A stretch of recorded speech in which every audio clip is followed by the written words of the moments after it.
Hello everybody and welcome to That's Football. The season is over and it's left Chelsea, Newcastle and other clubs in crisis. Who would have thought the FA Cup final would have such a big impact on the Premier League final weekend a week ago? We are left in a situation whereby Newcastle are no longer in Europe at all. They were in the Conference League. They're out, handing your passports.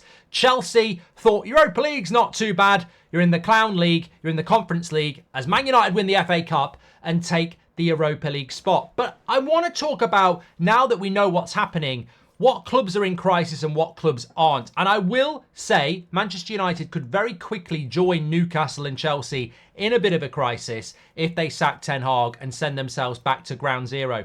But look, let's start off. Make sure you smash a like and subscribe. Lots of breaking news across That's Football over the summer, so make sure you're getting involved daily. Also, we've got the Euros to look forward to. But we're here to talk about Chelsea and Newcastle and a few other clubs as well.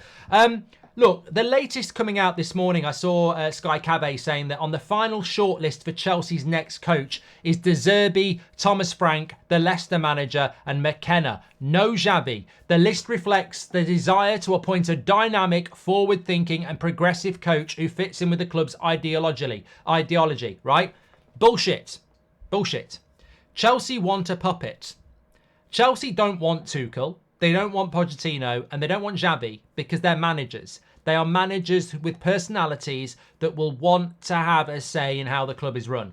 Pochettino is no longer Chelsea manager because he didn't want certain players selling and he didn't want certain players buying. Chelsea want to control that. And Pochettino basically said, how can I manage this football club when we have bad results and it falls on me, but you're selling players and buying players I don't want? Absolutely correct. Chelsea are at the forefront of something Man United want to follow. I don't know why, but it's basically this new way of running a football club where buying a football club and making it successful is no longer the game. The game is to buy the football club and make it successful yourself. So Chelsea have created this board under Todd Boehly who decide transfers, who decide sales, and they want a puppet coach who just gets on with it without saying anything. Well, De Zerbi's done this at Brighton. McKenna's young and experienced, and Thomas Frank is inexperienced in relation to big clubs. Chelsea don't want a forward-thinking coach. They want somebody who's not going to fight back. And this is exactly what Ineos are looking at doing in removing Ten Hag. But it puts Chelsea into a bit of a crisis situation because what are they going to be worse next season or better? Under Pochettino, they were actually finding some momentum under a coach that's got a lot of experience of getting top four in the Premier League. You're now going to go for somebody that's inexperienced and ask your fan base to be patient again. And I would say to Chelsea fans, are you ready to be patient again? Have you not had enough projects? Are you ready to start at ground zero again and say, let's go for it again? And remember, you're going to be doing it in the Europa League, you're going to be doing it in the Conference League as well. So Thursday football, Sunday football with a squad that's had injuries, not a money out there. I mean, it's not as bad as what Man United might do. Man United might sack a manager that's won 2 trophies in the last 2 years. 2 goal scorers in the FA Cup final are teenagers that are being brought through by this manager. You know, there's real progress at Man United. There's a real project there. But Pochettino was starting a project and Chelsea's owners have decided to do something about it. I think football is in a bad situation at the moment. I think that fans are being isolated from this game as it becomes more franchised. We are just being used for our wallet. We are not being used for our voice or our opinions. The PGMOL won't listen to us on VAR. We're having, more and more bad decisions made around the game. And now we've got owners in clubs who just do things because they want to. Did Chelsea fans want to sack Pochettino in the majority? No.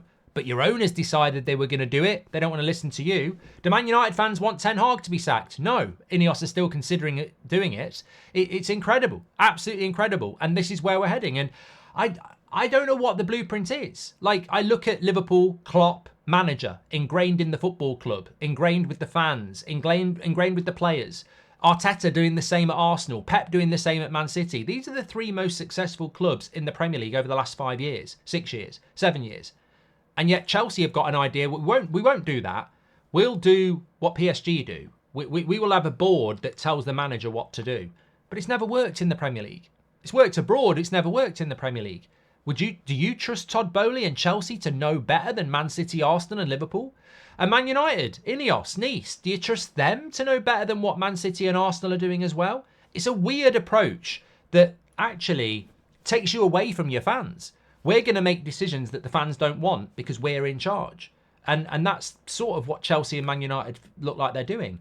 Look, maybe that's the new way, but I don't like it. I don't like the idea of having a coach that does a press conference and is more boring than a cup of tea, in the sense that, it's quite bland. And I think that, I want a Jurgen Klopp who can control the press, who can control the club, personable, involved in team selections, sales, and recruitment. Some people have described it as an American model. I don't know whether it's an American model. You'd have to tell me. But it's a model I don't like, and it's creeping into football, where you have these football clubs run by committee who don't listen to fans, who don't listen to managers, who almost put themselves in a position. And Pochettino is right to walk as well. Because if Pochettino loses players he doesn't want to sell, like Conor Gallagher, and they buy in players that he doesn't really want, and then they're mid-table by Christmas and he gets the sack, Pochettino gets the blame. Fans need to wake up to what's happening at Chelsea and what Man United are trying to do, and other clubs may well follow. Managers are just becoming the puppet. You're the guy that's going to take all the blame for our decisions in the background. That's not the way football's run. And it is franchisey, isn't it? Because the owners basically run things and are unaccountable. And that's never the way football's been run in this country. You look at the way Newcastle fans loaded in on Mike Ashley, and other clubs have done it with their owners. Liverpool have done it. Man United have tried to do it with the Glazers. Money-making machines run by committee who treat managers like expendable pieces that they can get rid of and use as the fall guy. So where do Newcastle come into this? Well, I think Newcastle are a bit different. Newcastle, I presume, will stick with Eddie Howe. But I think Newcastle's crisis is a different one. When I talk about Chelsea, I think they're in a worse position now than they were a year ago. And I didn't think Pochettino was the right guy, but at least he was a manager. I think a year down the line, what have you done with that year? Nothing. Just cost yourself money. I don't think Chelsea are in a better position now than they were a year ago. So they've lost the year. And I think next season they might struggle more than they did this year. So they're going backwards. Newcastle are different. I think they have an ownership model that is very much like Man City. I think they want to be the best. I think they want to learn and be the best. Financial fair play is limiting them because their revenue doesn't really match what they can pump in. But in a different way, they're in a bit of a crisis. Losing the Conference League to them is a big blow, because Newcastle, when Eddie Howe first took over and the Saudis first took over, were a club fighting relegation. In no time, they're in the Champions League, living the dream. Now, they're back out of Europe again, and they're sort of like having to sell to buy. The Newcastle project, which was looking like being very predictable, has actually gone back to where it started. So the crisis of Newcastle is not the same as Chelsea. I think they've got the right ownership. I think they've got the right manager. I think they've got the right fans. I think they've got the right ideas. But they're restricted in a different way, whereby they've gone on this really quick trajectory to the Champions League and Europe and a good team. And now they find themselves out of Europe and sort of like, what is our identity now? Now, they're a lot better team than they were when the Saudis took over and Eddie Howe came in. But what is the future for Newcastle? Do they project themselves back into the top four because they've got no midweek football? They're a very energetic side. Maybe they do. It is an opportunity. Or are they going to be a team that has to sell some good players and steps back a bit? I think the Newcastle crisis is less of a Chelsea crisis, which is why I put it towards the end of the video. I think with no European football, it's a setback. Oh my God, I'm losing my voice. I'm not talking about Everton. It's a bit of a setback, but we've seen with Eddie Howe and Newcastle what they can be with one game a week, and they're a very energetic side. So I think for Newcastle, what they need to do next season is replicate what they did the season that they got top four when they didn't have European football, and that could happen again.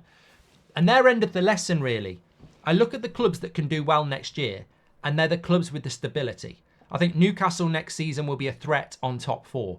I think Villa keeping Emery and Ange at Spurs will be a threat for top four. I think obviously Arsenal, Man City settle into there, definitely. And then you've got Liverpool with a new coach through no fault of their own, who could be vulnerable. You've got Chelsea, who are a mess, who could be vulnerable. And you've got Man United, who, if they keep Ten Hag, would be a real threat to the top four. But if they remove Ten Hag, they're going back to ground zero as well. And at the moment, Liverpool I would take out of the equation because Klopp left. Chelsea and Manchester United are these two clubs at the moment that seem to shun stability for constant change because of owners who think they know best. And I think every club like Newcastle, Villa, Spurs, Arsenal, Man City, they'd be the 5 clubs I look at next season, and Man United if they keep Ten Hag, because of stability. But there seems to be this issue at the moment where certain clubs don't want to do it. Get your comments in, smash a like on the video, subscribe, and Chelsea fans, what do you think? McKenna, De Zerbi, and Thomas Frank. Why are your club looking for a puppet? Are these the sort of coaches that inspire and excite you? I don't like this about football. I really don't. I don't like management by committee. Get your comments in. I'll speak to you in a bit.